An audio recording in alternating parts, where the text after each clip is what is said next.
nag-istorya ko sa akong amiga and all of a sudden nakadungog ko walay brakes.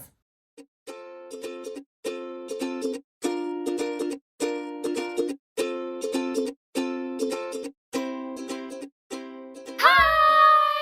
So today, grabe jud ni na video. It's a video that I wanted to do for a long time kay it's very interesting. But it's stories about how we almost died but did it. Okay, so to start my story is one time nag-adto ko sa Puerto Rico for a trip and Naapod ko pero yes. I was not in the same car. Yes. So I was in a van with daghan jud kay mga tao. It was our mission trip that we wanted to visit in Puerto Rico. So nag-visit mi og kanang missionary dito. One day we're in the mga bukid nun na place and padulong me to another place and it was very kanang windy and steep. Like, very steep and windy.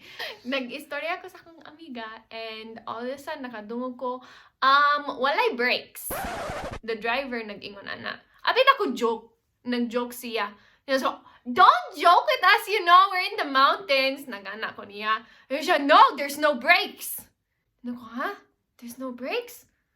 Unsa man ni? And then, as soon as nag-ingon siya, ana, the car went faster, as in, pas-pas na kaayo mi. And then, we're in the bukid, so we're still going ingana.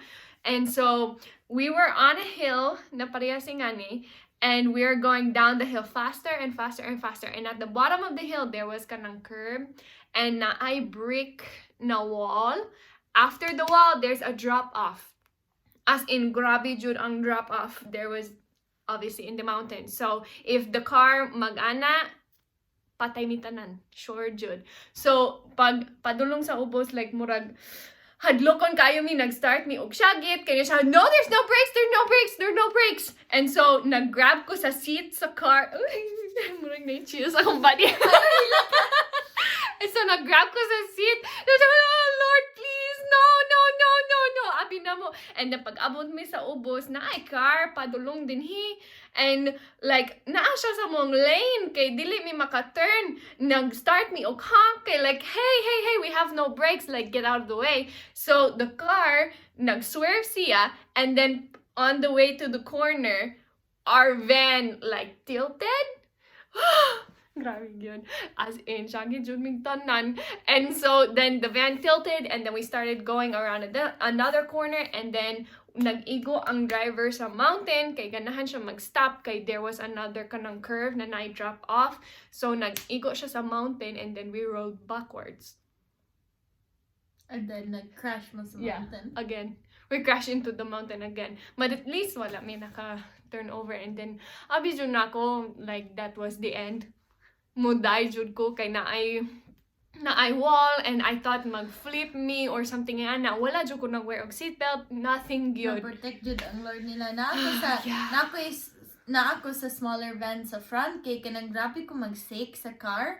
So kanang dako jud siya ng van like 16 marag jeepney, like 16 passenger van. So na ako sa smaller van mga 5 passenger kay magsakit man ko sa car or sa van, so nagsakay ko sa smaller van and then kalit nang na-call then isa nag-igo mi sa mountain kinawa among brakes and then ako hala ako no kay gusto ko na dara pagkita ninyo sa car kabalo mo sa axle, the axle in the front kana nag-connect sa wheels, grabe na brake, that's why nawala ang brakes kay na brake ang axle, grabe ang tires nag-ana jud. Like, grabe ka scary.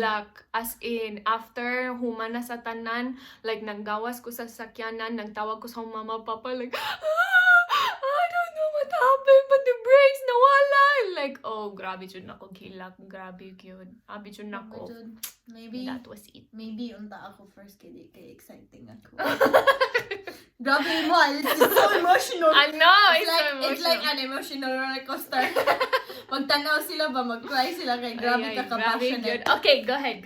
Okay. Story ni Toria, happy siya namatay. Pero ako, it's not as exciting. Pero napod mi sa mountains sa Philippines. I think apil ko anino. Yeah, napod ka. Lain na, hindi na lang ta magkuyog sa mountain.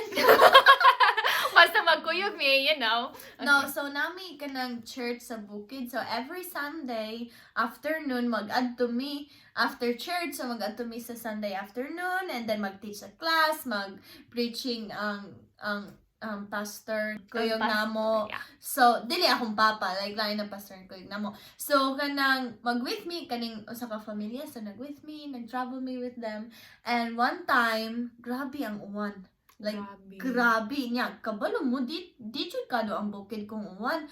Kanang among driver, naka-feeling siya ang car na side niya. Why guardrails? Sa bukid na nag-adto mi, watching guardrails, wala. Kanang straight drop doon. Naka-feel siya ang car, nag-sliding, and then nag-pass mi mga 2-3 landslide. Like, grabe, the whole time namin sa bukid, murag kahilakon mi, hadlok jud kay mi, kay kanang grabe, maka-feel mi ang car, like, kanang hinahinay, nag-slide to the edge ba, kay grabe, and then, na-adjay landslide, remember that? Na-adjay landslide, nagkita mi good thing, wala mi ato na point ba. Grabe kayo, bad kayo, grabe ang uwan, grabe nag-raining jud. And then scared sa me like mga rocks, bato, mag-fall sa among sakyanan kay nakakita sa mi og sakyanan that ang bato nagtagak.